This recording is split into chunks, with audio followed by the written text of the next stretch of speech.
अस्सलामुअलैकुम बच्चों, कैसे हैं आप सब। उम्मीद करती हूँ खैरियत से होंगे। आज हम पढ़ेंगे माहौल का मुताला सबक नंबर 6 ग़िज़ा में तनव्वु। आइए ये करके देखें। हम बाज़ार से लाई हुई सब्जियों, अनाज वगैरह का इस्तेमाल अपनी ग़िज़ा में हमेशा करते हैं। उसको सामने रखकर नीचे दिया हुआ अमली काम करेंगे। बाज़ार या दुकान से कौन सा अनाज या सब्जियां आपके घर लाई जाती हैं, उसकी मालूमात हासिल कीजिए। सबसे पहले आपको क्या करना है कि बाज़ार से या दुकान से आपके घर पे कौन सा अनाज और कौन सी सब्ज़ी लाई जाती है, उसकी मालूमात हासिल करना है।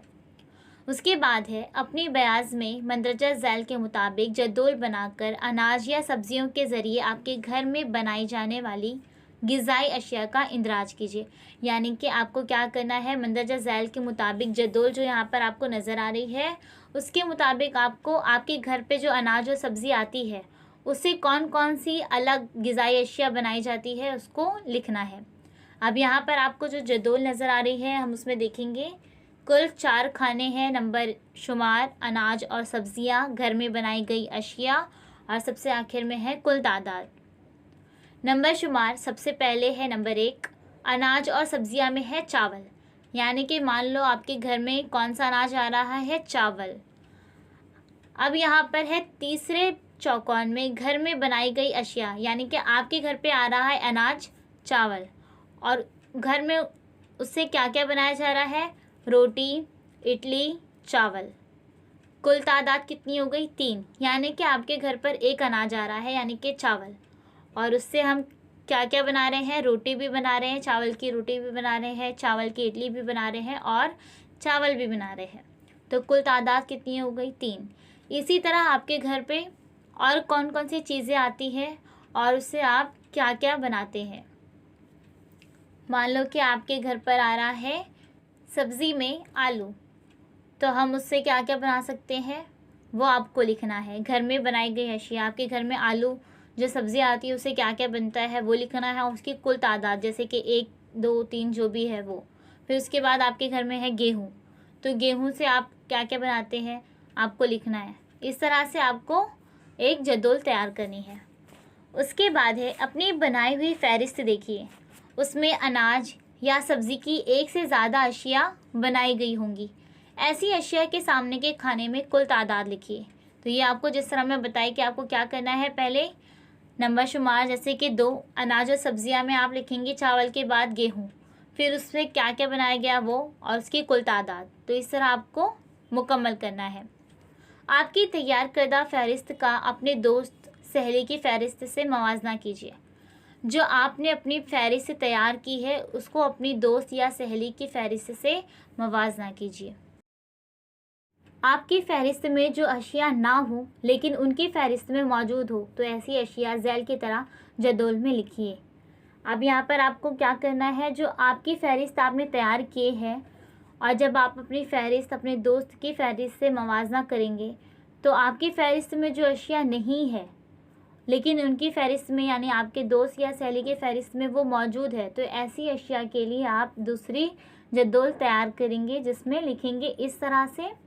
नंबर शुमार दोस्त सहेली की फ़हरिस्त में अनाज और सब्ज़ियाँ, बनाई गई मुख्तलिफ़ ग़िज़ाई अशिया। नंबर शुमार 1, और आपने अपनी सहेली की फ़हरिस्त से जो मवाजना किया है उसमें क्या है, चावल, और आपके घर में बना है उससे रोटी, इडली, चावल, लेकिन आपकी सहेली की फ़हरिस्त में या दोस्त की फ़हरिस्त में और भी अशिया है जैसे कि मोदक और डोसा। तो इस तरह से आप एक दूसरा जदोल तैयार करेंगे। आपको मालूम होगा कि बाज़ वक्त एक ही ग़िज़ाई चीज़ से मुख्तलिफ़ ग़िज़ाई अशिया तैयार होती हैं। ये बात आपको पता है कि बाज़ वक्त एक ही ग़िज़ाई चीज़ से बहुत सारी ग़िज़ाई अशिया तैयार की जा सकती है। जैसे कि यहाँ पर मिसाल के तौर पर हम चावल लेते हैं तो रोटी है, इडली है, चावल है, मोदक है, डोसा है, और भी बहुत सारी ऐसी अशिया हैं जो बनाई जा सकती है। ग़िज़ाई अशिया मुख्तलिफ़ होने के बावजूद उनमें पाए जाने वाले अहम अज्जा एक जैसे होते हैं। ऊपर दी हुई मिसाल में हमने चावल के ज़रिए बनाई गई मुख्तलिफ़ ग़िज़ाई अशिया देखी हैं। यहाँ पर हमने देख लिए चावल से कि कितनी सारी ग़िज़ाई अशिया बनाई जा सकती हैं। ये ज़हन में रखिए कि हमारे मुल्क की मुख्तलिफ़ रियासतों की ग़िज़ाई अशिया में फ़र्क पाया जाता है। इस बात को आपको जहन में रखना है कि हमारे मुल्क की मुख्तलिफ़ रियासतों की ग़िज़ाई अशिया में फ़र्क पाया जाता है। हमारे मुल्क में हर जगह ज़राअत की जाती है। ये ज़राअत ख़ास तौर पर बरसात के पानी पर मुनहसर होती है। बारिश हर जगह यकसा नहीं होती, वो कम या ज़्यादा होती है। ज़्यादा बारिश वाले इलाकों में चावल, नारियल, नाचनी, रागी, वरई जैसे फसलें उगाई जाती हैं। औसत बारिश वाले इलाकों में गेहूँ, तुअर, सोयाबीन की फसलें उगाई जाती हैं। कम बारिश के इलाकों में जवार, बाजरा, मटकी वगैरह की काश्त की जाती है। फसल अच्छी आने के लिए अच्छे बीज, ज़रख़ेज़ ज़मीन, मुनासिब धूप और ज़रूरत के मुताबिक पानी चाहिए। हमारे मुल्क में मौसम के लिहाज से अनाज और सब्ज़ी तरकारियों की काश्त में फ़र्क नज़र आता है। क्या बताया जा रहा है कि हमारे मुल्क में हर जगह ज़राअत की जाती है और ये ज़राअत ख़ास तौर पर बरसात के पानी पर मुनहसर होती है, डिपेंड करती है, क्योंकि बारिश हर जगह यकसा नहीं होती है, कहीं पर ज़्यादा होती है, कहीं पर कम होती है। तो जहाँ पर ज़्यादा बारिश होती है वहाँ पर ज़्यादा बारिश वाले इलाकों में कौन सी फसलें उगाई जाती हैं, जैसे कि चावल, नारियल, नाचनी और रागी, वरई जैसी फसलें उगाई जाती है। और जहाँ पर औसत बारिश वाले इलाके हैं, यानी कि दरमियान, जहाँ पर ज़्यादा भी नहीं होती और कम भी नहीं होती, औसत मिकदार में होती है, तो वहाँ के इलाकों में गेहूँ, तुअर, सोयाबीन की फसलें उगाई जाती हैं। और कम बारिश के इलाकों में जवार, बाजरा, मटकी, ये सारी फसलें उगाई जाती हैं। फसल अच्छी आने के लिए कौन सी चीज़ें ज़रूरी होती है? अच्छे बीज, ज़रख़ेज़ ज़मीन, मुनासिब धूप और ज़रूरत के मुताबिक पानी चाहिए होता है ताकि हमारी फसल अच्छी आए। हमारे मुल्क में मौसम के लिहाज से अनाज और सब्ज़ी तरकारियों की काश्त में फ़र्क नज़र आता है। आइए ये करके देखें। अपने इलाके के फल बेचने वालों से मुलाकात कीजिए। दुकान में फ़रोख्त के लिए रखे हुए फलों के नाम अपनी कॉपी में लिखिए। ज़ैल में दिए हुए नुकात पर उनसे गुफ्तगू कीजिए। नंबर 1, कौन से फल साल भर फ़रोख्त किए जाते हैं? आपको क्या करना है कि आपके इलाके में जो फल बेचने वाले आते हैं उनसे मुलाकात करना है और उनकी दुकान में जो फ़रोख्त के लिए रखे हुए फल हैं उनके नाम अपनी कॉपी में लिखना है और जो यहाँ पर दिए गए नुकात हैं उन पर गुफ्तगू करना है। तो सबसे पहला कौन सा है? कौन से फल साल भर फ़रोख्त किए जाते हैं? सवाल नंबर 2, बरसात में ना मिलने वाले फल कौन से हैं? नंबर 3, गर्मा में कौन से फल बाज़ार में मिलते हैं? नंबर 4, किस मौसम में फल बहुत ज़्यादा मिलते हैं? नंबर 5, कौन से मौसम में फल कम मिलते हैं? ये सारे नुकात पर उनसे आपको गुफ्तगू करना है। किससे? फल बेचने वाले से। फलों की दस्तयाबी मौसमों के लिहाज से कम ज़्यादा होती है। मौसम के लिहाज से उनमें भी फ़र्क पाया जाता है। आइए दिमाग पर जोर दें। तस्वीर में दिए हुए फल देखिए। नीचे दिए हुए नुकात को सामने रखकर ब्याज में जदोल बनाइए। क्या करना है आपको? यहाँ पर जो आपको तस्वीर नज़र आ रही है, तस्वीर में दिए हुए फल देखना है और नीचे दिए हुए नुकात को सामने रखकर ब्याज में जदोल बनाना है। किस मौसम में कौन से फल आते हैं उसका इंदराज कीजिए। अब यहाँ पर जदोल बनी है गर्मा, बरसात, सरमा। तो क्या करना है आपको? इस जदोल को मुकम्मल करना है। तो इस तस्वीर में आपको फल देखना है और पता करना है कि किस मौसम में कौन सा फल आता है, इसका इंदराज करना है और उसको अलग अलग खाने में लिख देना है। तस्वीर में जो फल नहीं हैं लेकिन आप उनसे वाकिफ़ है तो ऐसे फलों के नाम भी मौसम के लिहाज से जदोल में लिखिए। ऐसे बहुत सारे फल हैं जो इस तस्वीर में नहीं हैं लेकिन आप उनसे वाकिफ़ हैं, तो ऐसे फलों के नाम भी आप मौसम के लिहाज से जदोल में लिख सकते हैं।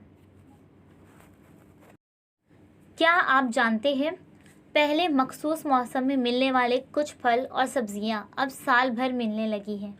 इसकी चंद वजूहात हैं। यहाँ पर आपको क्या बताया जा रहा है कि क्या आपको पता है कि पहले जो मखसूस मौसम में फल मिलते थे वो अब साल भर मिलने लगे हैं। फल है, सब्जियां हैं जो पहले मखसूस मौसम में ही मिलते थे अब साल भर मिलने लगे हैं। तो उसकी वजूहात क्या है? नंबर 1, साल भर पानी की दस्तयाबी। नंबर 2, अच्छे बीजों की दस्तयाबी। नंबर 3, दुनिया के मुख्तलिफ़ हिस्सों से आने वाले फल और सब्जियां। नंबर 4, नक्ल व हमल के तेज़ ज़राए की सहूलत।